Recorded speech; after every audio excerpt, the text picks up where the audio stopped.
Hello മക്കളെ, അക്ഷയ് സാറാണ്. So Akshay sir പ്രധാനപ്പെട്ട ചില കാര്യങ്ങൾ സംസാരിക്കാനാണ് നിങ്ങളുടെ മുന്നിൽ വന്നിരിക്കുന്നത്. സോ ആദ്യം തന്നെ നമുക്കൊരു ചോദ്യം പരിചയപ്പെട്ടുകൊണ്ട് നമുക്ക് കുറച്ച് കാര്യങ്ങൾ സംസാരിക്കാം. ഈ ചോദ്യം ഒന്ന് നിങ്ങൾ എല്ലാവരും ഒന്ന് ശ്രദ്ധിച്ചേ. ഇത് മുൻ വർഷകാലത്തിൽ നീറ്റിൽ ചോദിച്ച പ്രധാനപ്പെട്ട ഒരു ചോദ്യമാണ്. ചോദ്യത്തിന് ഉത്തരം നിങ്ങൾക്ക് കിട്ടുന്നുണ്ടോ എന്ന് കൂടി നിങ്ങൾ എന്ത് ചെയ്യുക, ഒന്ന് ശ്രദ്ധിക്കുക കേട്ടോ. ചോദ്യം ഇതാണ്: movement and accumulation of ions. നിങ്ങൾക്ക് കാണാം, movement and accumulation of ions across membrane against their concentration gradient can be explained by എന്നുള്ളൊരു ചോദ്യമാണ്. ഓപ്ഷൻസ് നോക്കിക്കേ: osmosis, B facilitated diffusion, C passive transport and D active transport. അപ്പോൾ ഈ ചോദ്യം ഒന്ന് നോക്കി നിങ്ങൾ.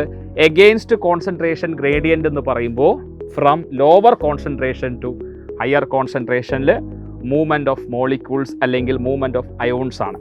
അപ്പോൾ നിങ്ങൾക്കറിയാം അതിൻ്റെ ഉത്തരം എന്താ? നിങ്ങൾ ഗസ് ചെയ്തിട്ടുണ്ടാവും. അതിൻ്റെ ഉത്തരം ഓപ്ഷൻ ഡി, ആക്റ്റീവ് ട്രാൻസ്പോർട്ടാണ്. സോ ഈ കാര്യങ്ങളെല്ലാം തന്നെ നമ്മുടെ ഇപ്പോൾ 9 സ്റ്റേറ്റ് ബോർഡിൻ്റെ കാര്യം പറയുകയാണെങ്കിൽ അവരുടെ first chapter two the life process എന്ന് പറയുന്ന ചാപ്റ്ററിൽ അവർ ഓസ്മോസിസ്, ഈ പറഞ്ഞിരിക്കുന്ന ആക്റ്റീവ് ട്രാൻസ്പോർട്ട് കാര്യങ്ങളൊക്കെ വിശദമായി തന്നെ പഠിച്ചിട്ടുണ്ട്.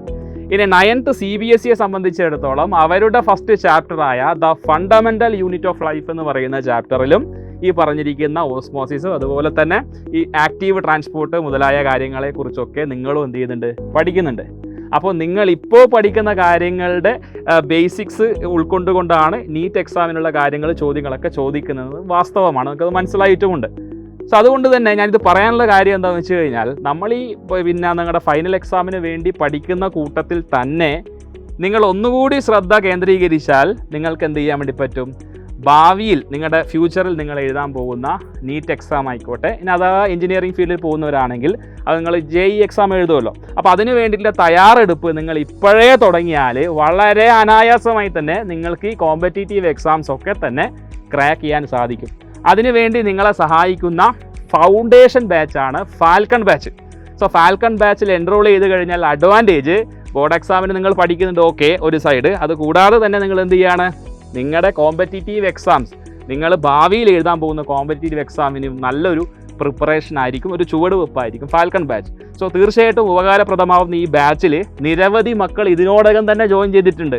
സോ നിങ്ങളിൽ ആരെങ്കിലും ഇനിയും ഈ ഒരു ബാച്ചിലേക്ക് ജോയിൻ ചെയ്തിട്ടില്ല എന്നുണ്ടെങ്കിൽ തീർച്ചയായിട്ടും സ്ക്രീനിൽ കാണുന്ന നമ്പറിൽ കോൺടാക്ട് ചെയ്ത് ബാച്ചിൽ അഡ്മിഷൻ ഉറപ്പുവരുത്തുക.